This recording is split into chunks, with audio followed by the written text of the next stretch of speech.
Now, President Obama in his National Defense University speech also talked about press freedom. Let's hear from the president.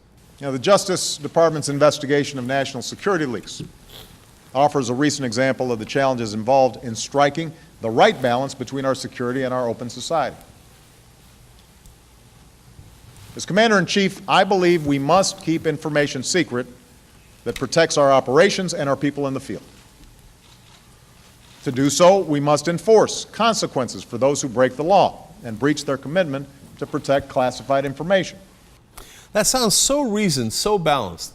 Now, of course, what he's not telling you there is that they took action that was literally unprecedented. Apparently, we found out today through Michael Isikoff at NBC News that Eric Holder himself, the Attorney General, signed the warrant for James Rosen, who was an investigative reporter for Fox News, broke a story about North Korea, and they called him a co-conspirator in that leak, an aider and abetter. And that's how they got the warrant to search his phone calls, his emails, his parents' phone calls, and the list goes on and on. Now, even Nixon couldn't do that after the Pentagon Papers. He thought about it, but his advisors said that's such a breach of how we do things in this country and a breach of the First Amendment, freedom of the press, that you should not go in that direction. And Nixon, who did Watergate, pulled back and said, fine, I won't do it. Obama did do it. That doesn't sound very balanced, does it? His speeches are wonderful. His actions, not so much. Now let's listen to the rest. But a free press is also essential for our democracy. That's who we are. And I'm troubled by the possibility that leak investigations may chill the investigative journalism that holds government accountable. And that's why I've called on Congress to pass a media shield law to guard against government overreach. Classic Obama duplicity. Because if you listen to the speech, you say, again, he wants to protect the journalists. He's even advocating for a media shield law. Now, if you look into the details, that's actually not true.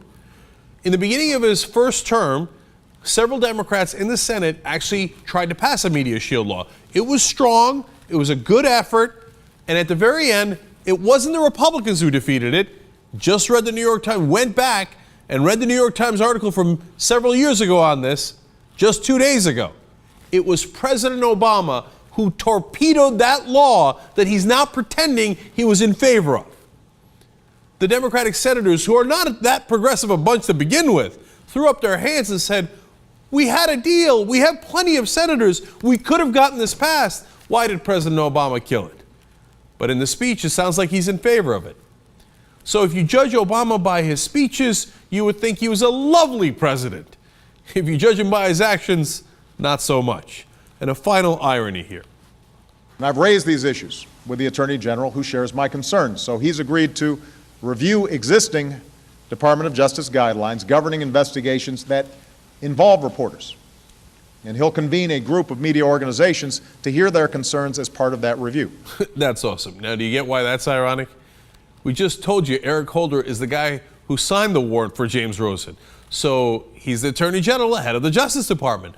Oh, he shares Obama's concerns as they do unprecedented violations of the First Amendment.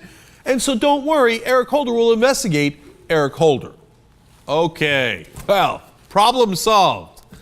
So this goes to the heart of my frustration with Obama supporters, because they might see speeches like this and think they have a progressive president and might not understand why we get frustrated at him. But the reality is, if you look beyond the speech, his actions have not at all borne out what he has said in these otherwise fantastic presentations.